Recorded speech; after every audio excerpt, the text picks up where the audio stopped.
తండ్రి అయిన దేవుని నుండి ప్రభు అయిన యేసుక్రీస్తు నుండి కృప సమాధానాలు మీకు కలుగునుగాక. ఆమేన్. మర్మం మర్మం మర్మం.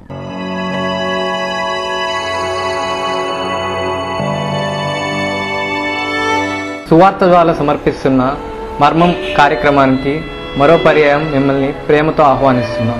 దైవజనులు రెవరెండ్ టీబీ రవిప్రసాద్ గారు సృష్టి కథనంపై వారం వారం అందిస్తున్న మనోజ్ఞ దృశ్య కావ్య పరంపరను మనం చూస్తూనే ఉన్నాం. ఈ వారం సృష్టిక్రమంలో 7వ దినము గురించి మనం అధ్యయనం చేసుకోబోతున్నాం.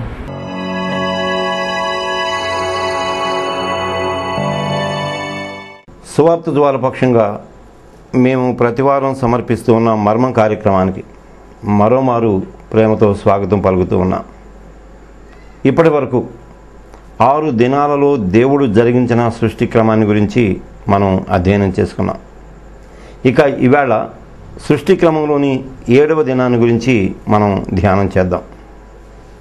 ఈ 7వ దినమునదే ఇది చాలా ప్రత్యేకమైన రోజు. దేవుడు ఈ దినాన ఏ పని జరిగించలేదు.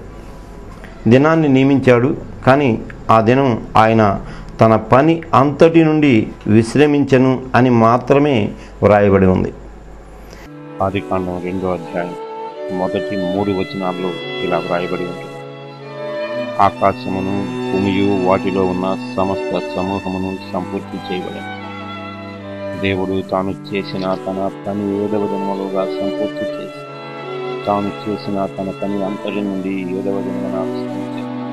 కాబట్టి దేవుడు ఆ 7వ దినమును ఆశీర్వదించి పరిశుద్ధపరిచాడు. ఏలయనగా దానిలో దేవుడు తాను చేసినట్లు సృజించినట్లు తన పని అంతటి నుండి విశ్రమించాడు. ఇక్కడ ఒక మౌలికమైన ప్రశ్న మన మనసులో తలెత్తుతూ ఉంటుంది. దేవునికి విశ్రాంతి అవసరమా? అసలు విశ్రాంతి అనే పదాన్ని మన కోణంలో నుంచి మనం ఎలా ఆలోచన చేస్తాం? ఈ విషయాలను ఈ ఎపిసోడ్లో మనం ధ్యానం చేసుకుందాం.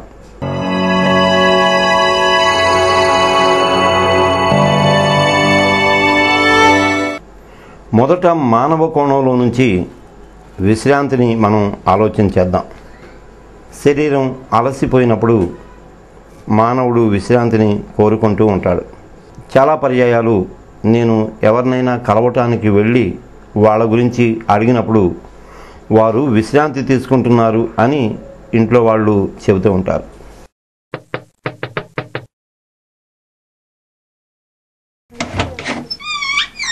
అమ్మా, అబ్బాయి లేడరా? రెస్ట్ తీసుకున్నారు అంకుల్, రాత్రి లేట్గా వచ్చారు.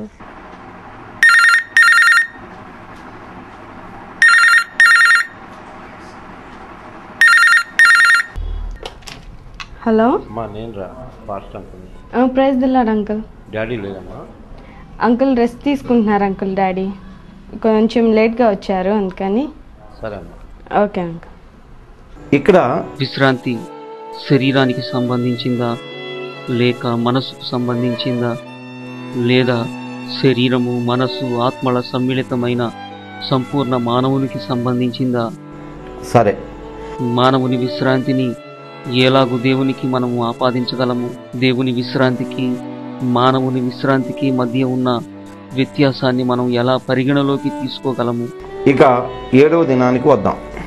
తండ్రి అయిన దేవుడు తాను 6 దినములలో జరిగించిన సృష్టి క్రమాన్ని అంతటినీ చూచి అది మంచిదిగా ఎంచి తన పని అంతటి నుండి 7వ దినాన విశ్రమించాడు అని వ్రాయబడి ఉన్నది.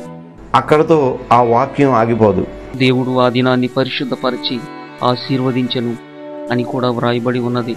కనుక విశ్రాంతి దినాన్ని పరిశుద్ధపరచటం, ఆశీర్వదించటం, ఈ 2 అంశాలలో నుంచి మనం దృష్టించాలి. ఆశీర్వదించటం, పరిశుద్ధపరచటం.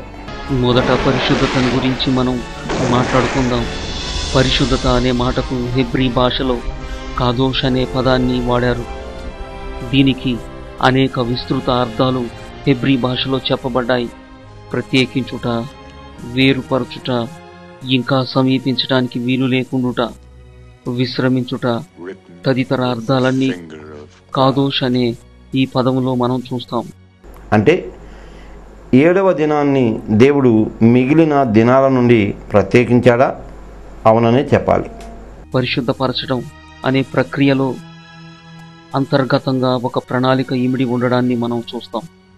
ఒక ప్రత్యేకమైన పనికి దేన్నైనా నియమించడాన్ని కూడా పరిశుద్ధపరచడంగా మనం చెప్పుకోవచ్చు. ఇక్కడ మర్మం ఏమంటే, ఆ దినమేమో విశ్రాంతి దినం. మానవరీత్యా ఆ దినం ఏ పనిని చేయకూడదు. అంటే మానవ సంబంధమైన వ్యక్తిగత జీవన కార్యాలను ఆ దినం ఆపివేయాలి. అయితే ఆ దినం తప్పక జరిగించాల్సిన మరో పని దేవుని మహిమపరచడం. విశ్రాంతి దినానికి సంబంధించి 10 ఆజ్ఞలలో స్పష్టమైన కట్టడను మనం చూస్తాం. విశ్రాంతి దినమును పరిశుద్ధ దినముగా ఆచరించుటకు జ్ఞాపకం ఉంచుకొనుము. నిర్గమాకాండం 20వ అధ్యాయంలోను అలాగే 23వ అధ్యాయంలోను విశ్రాంతి దినాన్ని పరిశుద్ధంగా ఆచరించడానికి సంబంధించిన వివరణను విభిన్న కోణాలలోంచి చూస్తాం. అలాగే ద్వితీయోపదేశకాండం 5వ అధ్యాయంలో విశ్రాంతి దినానికి సంబంధించిన మరో భావాన్ని మనం చూస్తాం. మళ్ళీ ఈ 2 సందర్భాలలో, అంటే నిర్గమాకాండం 20వ అధ్యాయంలో చెప్పబడిన సందర్భం, ద్వితీయోపదేశకాండం 5వ అధ్యాయంలో చెప్పబడిన సందర్భాలలో విశ్రాంతి దినాన్ని వేరు వేరు కోణాలలో నుండి దృష్టించడాన్ని మనం చూస్తాం. 10 ఆజ్ఞలలో విశ్రాంతి దినాన్ని జ్ఞాపకముంచుకో అని సెలవిస్తారు. అయితే ద్వితీయోపదేశకాండంలోనికి వచ్చేసరికి సామాజిక న్యాయం విశ్రాంతి దినానికి జత కలిపి చెప్పటాన్ని మనం చూస్తాం. విశ్రాంతి దినమును పరిశుద్ధ దినముగా ఆచరించుటకు జ్ఞాపకం ఉంచుకొనుము. 6 దినములు నీవు కష్టపడి నీ పనిని అంతయు చేయవలెను. 7వ దినాన నీ దేవుడైన యెహోవాకు విశ్రాంతి దినము. దానిలో నీవైనను, నీ కుమారుడైనను, నీ కుమార్తె అయినను, నీ దాసుడైనను, నీ దాసి అయినను, నీ పశువైనను, నీ ఎండ్లలోనున్న పరదేశి అయినను ఏ పనియు చేయకూడదు.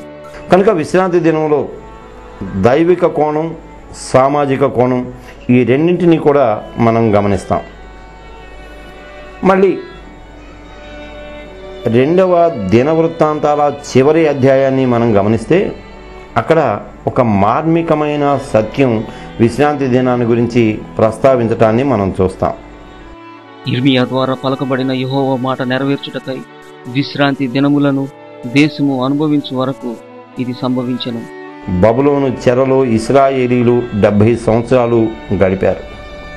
ఈ 70 సంవత్సరాలు యెరూషలేము బీడు భూమిగా ఉన్నది, దేవాలయము పాడైపోయి ఉన్నది. నిజానికి అది శ్రమతో కూడిన పరిస్థితిని మనకు ప్రతిఫలింపచేస్తూ ఉంటుంది. కానీ అక్కడ వాక్యం ఏమంటుందంటే, దేశము పాడుగానున్న 70 సంవత్సరముల కాలము అది విశ్రాంతి దినములను అనుభవించెను. అంటే ఇశ్రాయేలీలు బబులోనులో చెరలో ఉన్న సంవత్సరాలు వారి దేశానికి విశ్రాంతి దినమా? వాక్యం అలాగే చెబుతుంది. మరి దాన్ని మనం కూడా అవును అనాలి. అంటే మానవునికి విశ్రాంతి ఎంత అవసరమో దేశానికి విశ్రాంతి అంతే అవసరం అని ఈ సత్యం మనకు తేటతెల్లం చేస్తుంది. మళ్ళీ ఇక్కడ మానవ కోణాన్ని, దైవిక కోణాన్ని రెంటిని అన్వయించి మాట్లాడుకుందాం. దేవుడు తన పని అంతటి నుండి తాను విశ్రమించటం ద్వారా 2 కార్యాలను జరిగించాడా? ఏమో, అవునని చెప్పుకోవచ్చు, కాదని అనలేము కూడా. ఎందుకంటే దేవుడు తన విశ్రాంతికి సంబంధించి 2 విషయాలను మన ముందుంచాడు. అవును, ఆయన తాను విశ్రమించడం ద్వారా తన స్వరూపమందు తన పోలిక చొప్పున నిర్మించుకున్న మానవునికి ఒక మాదిరిని కనుబరిచి, అలసట తెలియని దేవుడు అలసిపోయే లక్షణాలు కలిగిన మానవుని అలసట తీర్చడానికే విశ్రాంతి దినాన్ని నియమించాడు. ఇక దైవిక కోణంలో నుంచి మనం అధ్యయనం చేసుకున్నప్పుడు తండ్రి అయిన దేవుడు తన పని అంతటిని ఆపి తాను దేనినైతే పని నిమిత్తము సృజించాడో వాటిని కార్యాకారకం చేశాడా అని చెప్పొచ్చు. దీన్ని మరో విధంగా మనం చెప్పుకుందాం. ఉదాహరణకు, ఒక కార్ల ఫ్యాక్టరీ యజమాని అనేక కార్లు తయారు చేస్తాడు. వాటన్నింటినీ రూపొందించిన తర్వాత వాటిని టెస్ట్కు పెడతాడు. ఆ తర్వాత తన పని నుండి అతను విశ్రమిస్తాడు. అంటే తాను దేనినైతే నిర్మించాడో అవి తమ పనిని కొనసాగించటానికి ఆయన వాటిని ముందుకు నెట్టి ఆ తర్వాత ఆ పని నుండి తాను వైదొలుగుతాడు. అలాగే సృష్టిని కూడా దేవుడు 6 దినాలలో జరిగించి ఈ 6 దినాలలో జరిగించిన సృష్టికి తాను నియమించిన కార్యాలన్నింటినీ అవి మర్మం కార్యక్రమంలో ఇప్పుడు ఒక చిన్న బ్రేక్ తీసుకుందాం. చూస్తూనే ఉండండి సువార్త జ్వాల సమర్పించు మర్మం.